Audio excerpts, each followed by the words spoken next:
Hello, everyone. Welcome back. I hope you had an excellent lunch. And this is the second section of the day for Piercing the Veil. So hopefully you can hear me okay. Let me know in chat that everything is settled. You see and hear. Excellent.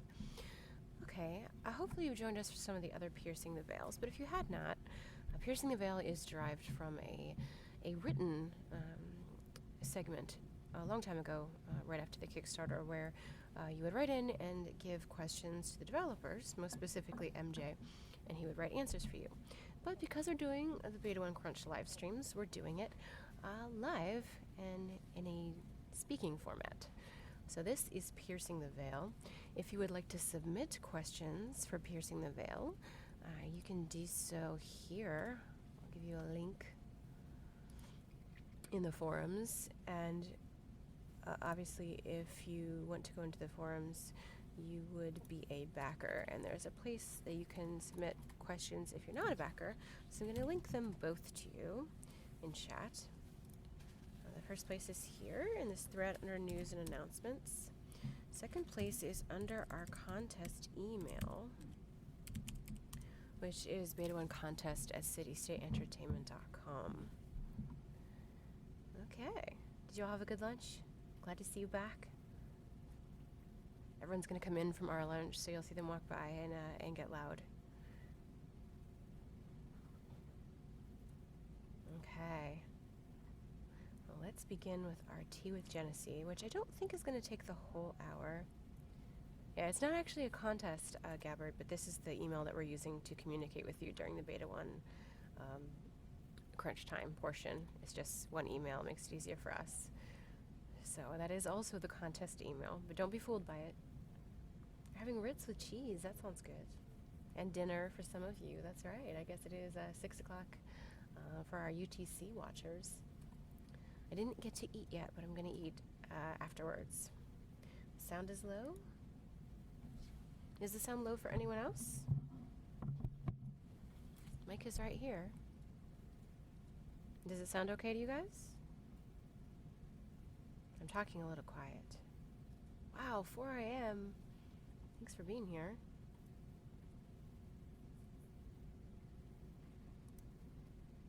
I don't have anything. It's making noise in the computer. Okay, I think this sounds okay. Hopefully, Cyclota, you can turn it up a little. Alright, we're going to get to the questions now, for those of you who asked. And these are some of the top questions that I picked for MJ to answer.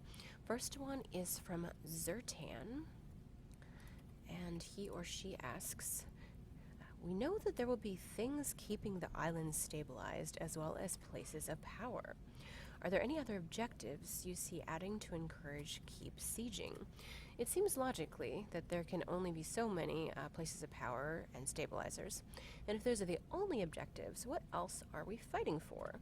Is it just to fight and take keep's resources? I suppose what I'm mainly asking is, why should we siege lesser keeps, when the main objective ones are the only ones that seem to matter in advancing the realm? Will plots be in choke points people will have to go through to get to places of power and stabilizers? And the answer to that is, well, if you think of the other realms' targets as a sliding scale, some places of power will be worth more than others to your realm, depending on circumstances. Also, some targets will be better suited to smaller groups versus larger groups. As to plots, can they be choke points at times? Yep, sure, if they are done right. Next question is from One I Read, who asks, how large in scale will the depths compare or be to what we had in Darkness Falls? Because I literally lived in Darkness Falls. Is this tiered, multi-level, one expansive monstrosity? Those of you who played Dark Age of Camelot probably remember a dungeon in there called Darkness Falls, and that's what One I Read is referring to. The answer is yes, it will be tiered, and we hope it will continue to expand forever. We were discussing it 2 nights ago, and we have some very exciting ideas surrounding it. Another question from One I Read. Will there be a weekly reset on the depths so no one feels overpowered and doesn't always have access and control? There will be a reset, as we have talked about since the Kickstarter. It can't stay in the hands of one realm forever. That would be unfair and negatively contribute to realm imbalance. Okay, question from Foggy. Been a couple years since this was asked, and I'm curious. Madrolt is Welsh for Mordred. Will this character make further appearances in the lore as a Mordred-like character, or is he just a one-off character for the sake of exposition? And MJ answers, he will return, I can promise that. You know, one of my favorite current songs is Alexander Hamilton from the musical Hamilton. Just saying. Hang on. Excuse me. The allergies have gotten me today. So I'm going to have to get through it here and stay awake. Okay. Next question. Yeah, Igear. You like that? Gorrigan one. Next question is from Nanalunk, who says, multiple thoughts on Siege. Players may try to stockpile materials in preparation for expansion and sieges. Will there be any material decay based on time? The answer is yes, depending on the material. Yes? No? Yes? No? What? What are we doing? Yes, yes. Yes, later? Come. Later? We're over here? Like 2:30? What time is it now? It's almost 2:30. It's like 20 minutes, 15 minutes. Okay. Yay! Okay. Okay, next question. There's a number of them, actually, from Nanolunk that I picked. This is another one on water. Will players be allowed to build in water? For example, if building a bridge, can supports be built in the water? And the answer is yes. Okay, if players are allowed to own more than one plot, and each plot has a height limit, can a player place the second plot on top of the first to extend their overall height limit of the plot? And the answer is no, but that's a clever idea. Yeah, Dolos, I was asking if we had some time left over, which I think we will, if Ben wants to sit in and chat at you. So, it looks like Ben's going to do that, hopefully, unless he gets deeply involved in something in the next, 20 minutes or so. Alright, Torin Wandersman asks, will we be able to load plot areas into Cube? How does that work? If so, what are the limitations, if any?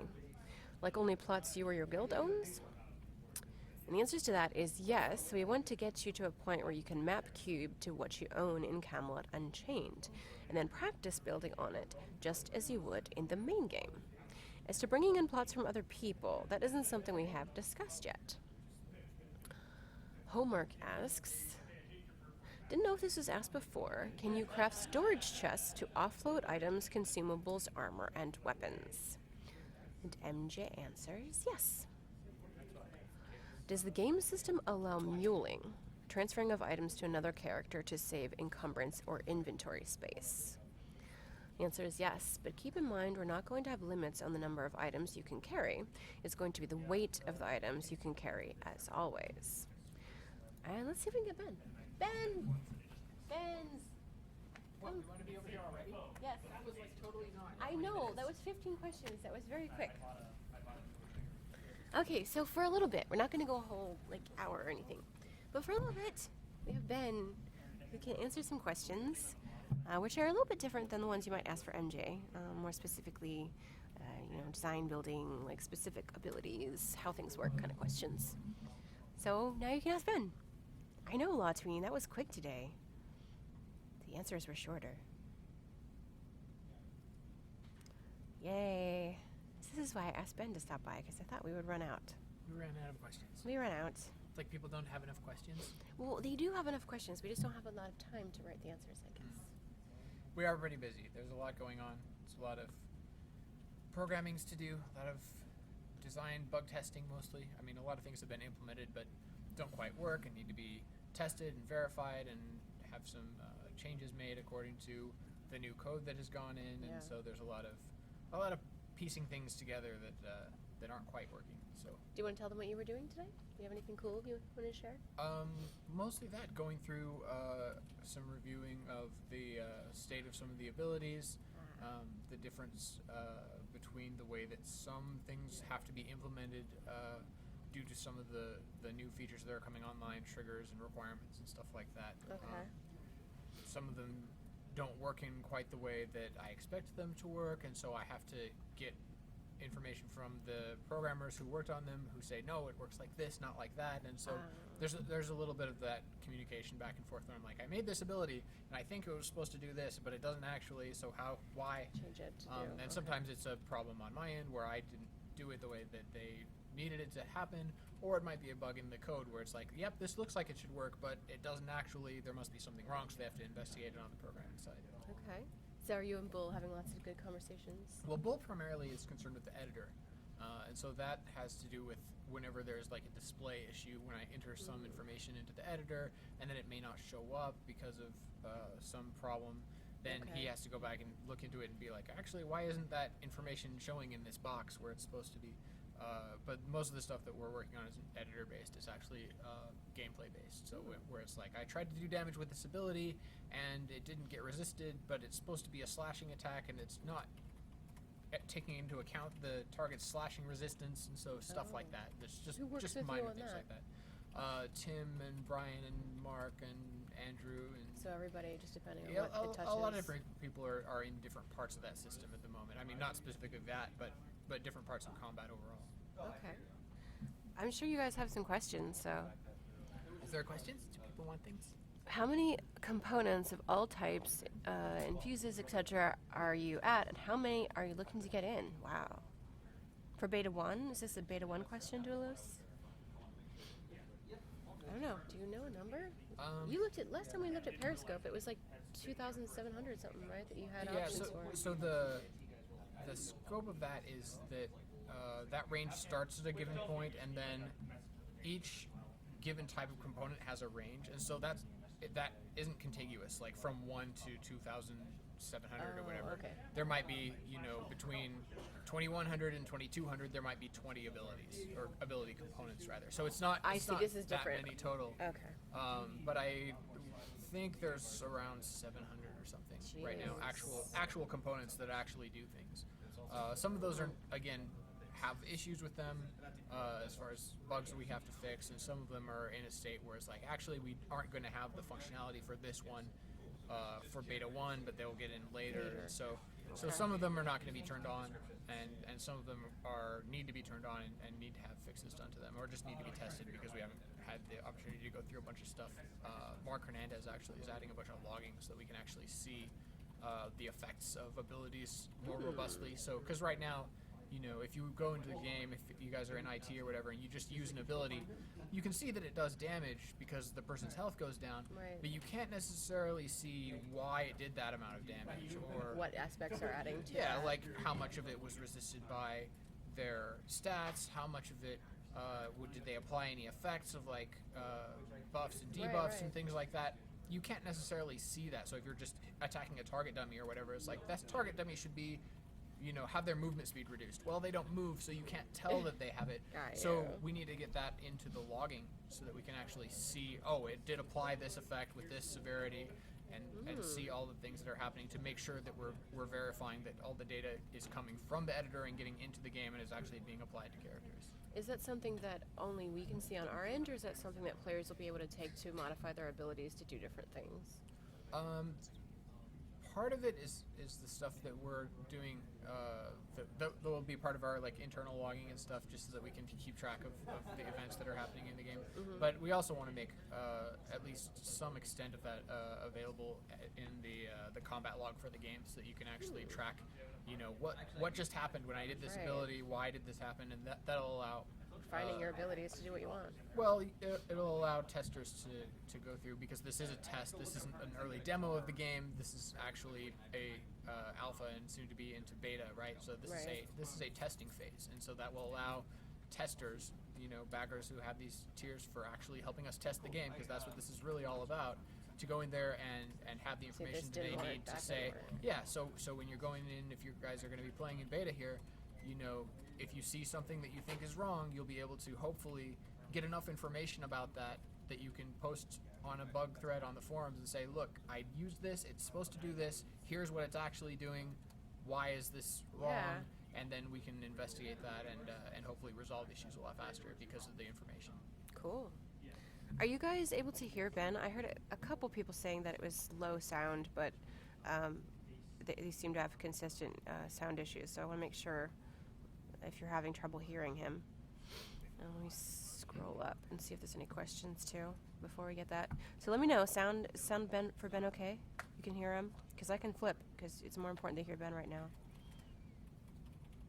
It sounds fine? Okay, let's scroll up to questions. I think what's going to happen How is the class implementation process going?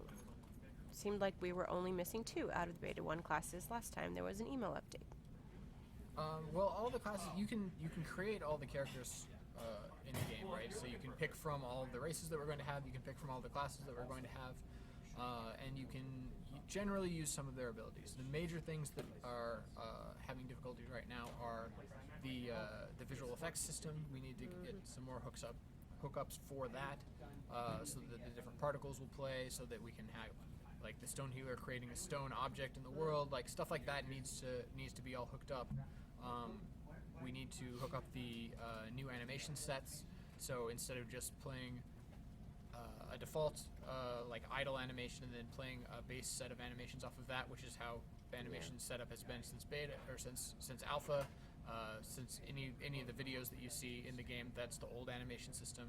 The new animation system actually allows us to have different animation sets, so that you have a different idle based on, you know, if you're holding a shield, you'll hold the shield up. If you're holding a spear, you will have both hands holding your spear just as you're standing there idle, and then it plays a different action out of that animation set when you perform any given attack. So once we get that in, then you'll be able to see a lot more of the details of the different melee animations, and there are some new casting animations in there too that will be hooked up through that same system. So there will be a lot better feedback of what's going on when you can see the spell effects, you can see the animations, and I think DB is actually hooking up some new sounds too. So that'll help messaging a bunch of this stuff better than we have currently, and that'll also be necessary to get finished before we're ready to really open this up for more testing.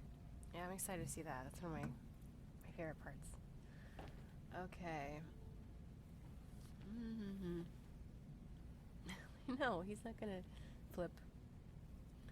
Are we flip? What? I don't know. They want you to do something athletic. No. Okay. I know this is a mechanic that is far from fruition, but what, if any, delay can be expected from an archer class switching from a bow to a melee weapon? Is this more of the same question? Let's see. Oh, I see. Like if an arrow is knocked when an assassin pops up for an archer, will the archer be able to fire it and then switch to something after that? I think is what you're asking, Compass. Okay, so right now there's a stance transition that happens between different weapon types.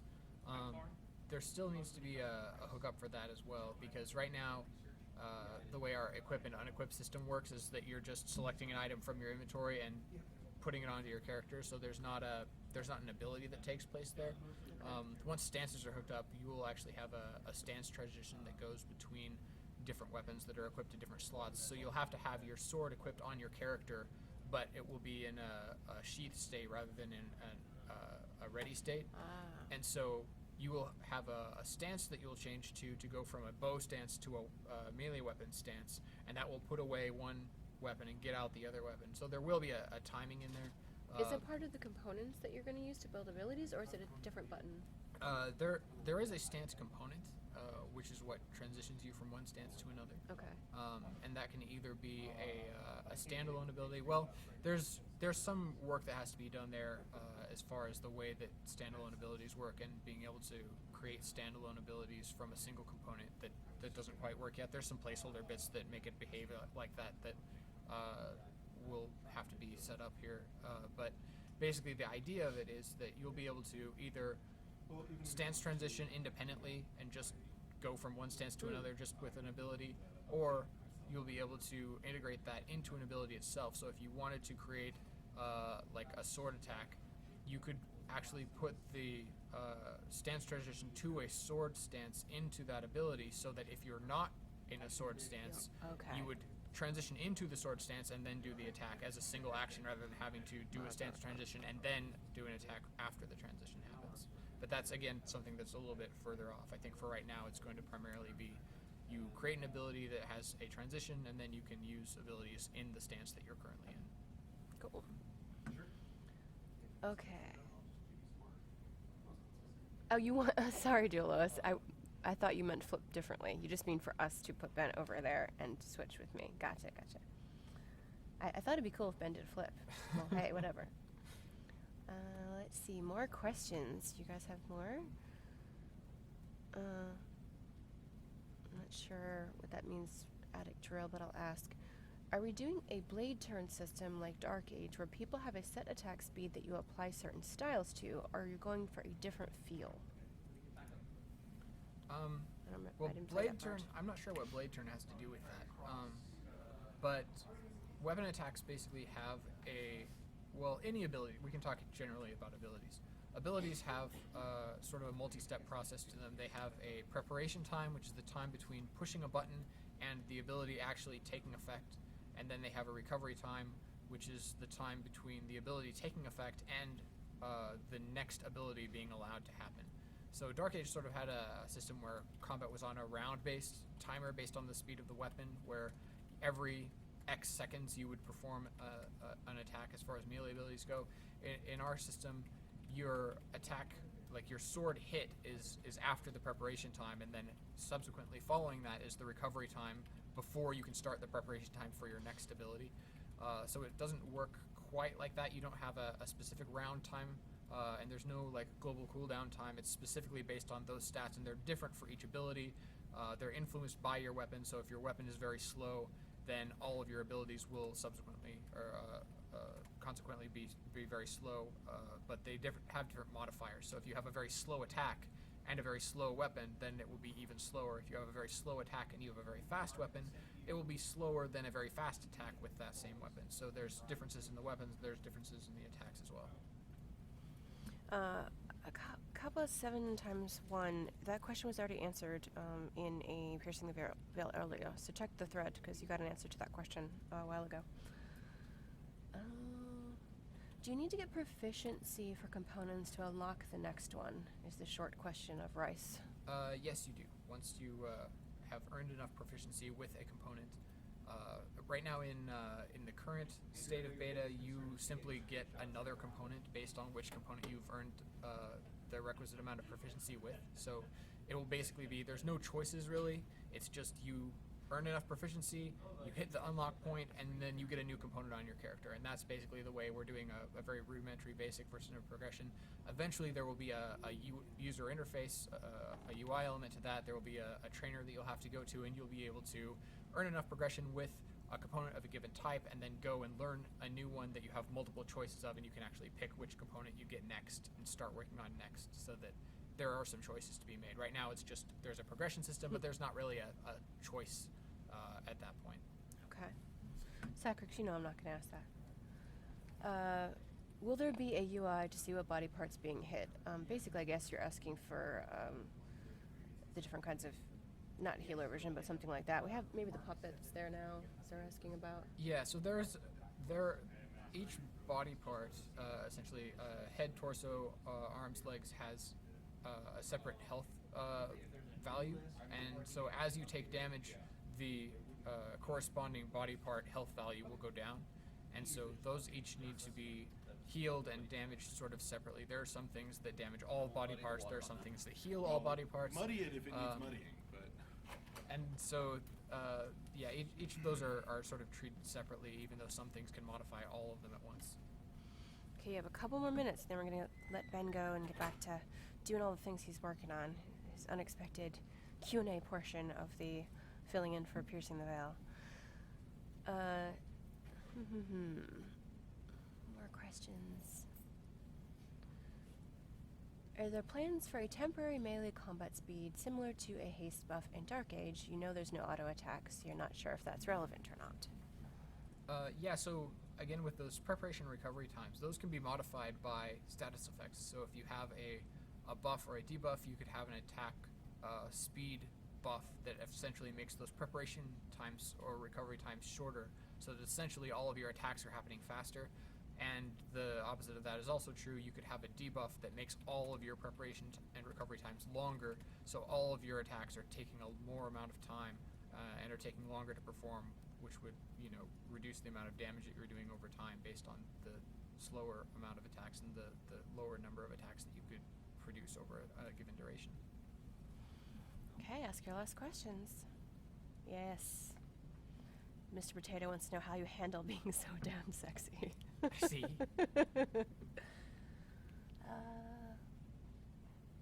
Okay, after a place of power or a stabilizer in enemy territory is captured, will the atmosphere biome change gradually in one fell swoop? I think right now the terrain changes don't have a duration to them, so you'll just get a pop. The idea of it is that they will change more gradually, and that you won't necessarily be able to capture enemy stabilizers as easily as you'll be able to neutralize them, and so it's a little jarring if things just pop from one look to another. We would like for that to be more of a longer term change, so that the longer you own an area, the more that realm influence spreads out over the area of influence. But that's something that we'll have to work on over time a little bit later. For right now, it's probably just going to immediately transition, so that if the Vikings go and capture something, the whole area becomes Viking pretty much No. immediately. I feel like run, the snow is coming, run ahead of Well, it. it's not we've tried very hard to make sure that there's consistency in the nature of a biome. So it's not like Vikings, everything becomes tundra, or everything becomes winter, or everything becomes snow. It's that, it looks more rugged, it has different color tones and things. So if you have a forest, it's still going to stay a forest. If you have a grassland, it's still going to stay a grassland, but it has this influences of each realm. So each realm sort of does have its thematics, but it's not, the Tuathas only live in forests, the Arthurians only live in grasslands, the Vikings only live in mountainy areas. So if you have each area, it will stay the same type of an area, but it will get some of these influences, so you can sort of tell what realm it's most associated with. Hopefully you guys saw that yesterday on World Building with Tyler. He was showing you some of the Tyler was showing some. different biomes and what they look like, the subtle differences. Okay. Will archers be able to shoot further than they normally could if they have a height advantage on a keep wall? Yeah, because our physics are our projectiles are physics based. They will go in an arcing trajectory. So if you're at a higher elevation, they will consequently go farther, and that's true of all of our projectiles that aren't magic based and things that would ignore physics. Basically, even those go a little bit farther, but So not like casting kind of projectiles only for real objects? well, some of the casting projectiles use that gravity-based arcing trajectory, right? So like the ball projectiles Yeah. that we have in previous alpha, right, where they would do that lobbing Yes. effect, right? Those will go farther because that arc, Takes right? a If you're at a height. higher elevation, that arc will land at a different point, right? Oh, okay, but not like darts. But or darts, something. right? Yeah, those basically are magically guided, and so they're just flying over the ground, right? They're not obeying gravity or anything. So they basically just have a limited duration. Okay. Arrows are purely physical based, so they're not actually doing any of that, ignores gravity and tracks after people. It's Right. just following in that arcing path. But because arrows are faster, they don't tend to arc as high, except for ones that use intentionally the high trajectory. It gets kind of into physics, but there's a high trajectory and a low trajectory to reach the same point. So you can fire directly or you can fire indirectly, and you'll reach the same point with the same projectile speeds. So More damage from this? there's just different arrow types. So if you have say a flight arrow, it uses the high trajectory just by default because that's how it works. Okay. But if you were to use like a bodkin arrow, like an armor piercing arrow, like a broadhead arrow, that sort of thing, it will try to use the low trajectory and just directly hit the target as directly as possible. So you won't see as much arc out of that as you would see with a slower projectile like a fireball or something, where those projectiles are actually moving at a slower pace, and so because of that they tend to arc higher in order to reach their target. Cool. Okay. Okay, I think that is the last question for Ben, so he can jump back into work. So thank you for Ben. Yep. Yay, guys! Hope you enjoyed seeing him. Tell Ben that you're happy. You need a longer Ben stream. I know. We can't take too much time We can from schedule Ben. that at some point. Yeah. I think as we get a little bit further along and as we resolve some of the outstanding issues that I really have to spend a lot of time on right now, we can talk a little bit more about the beta classes and sort of what their capabilities are and how they're are working and especially as we get into testing, we will definitely have a lot to say about how they're performing and what changes we're going to be making to improve upon them as time goes on. Cool. Yay. Okay, thank you, Alright. Ben. Things that you can do today, if you want to do more live stream viewing, you can see Tidings with Tyler, which I think, if I can get the schedule to move over, is today at 3:30 Eastern, 7:30 UTC, and 12:30 Pacific time. We were talking about the biomes earlier, so you might get to see more of that with Tidings with Tyler and ask him some questions. So definitely want to see that. And then we'll be concluding our Friday with an update, I believe, in your email and on the website. So stay tuned for that. See you guys. Thanks very much. And come back for Tidings with Tyler.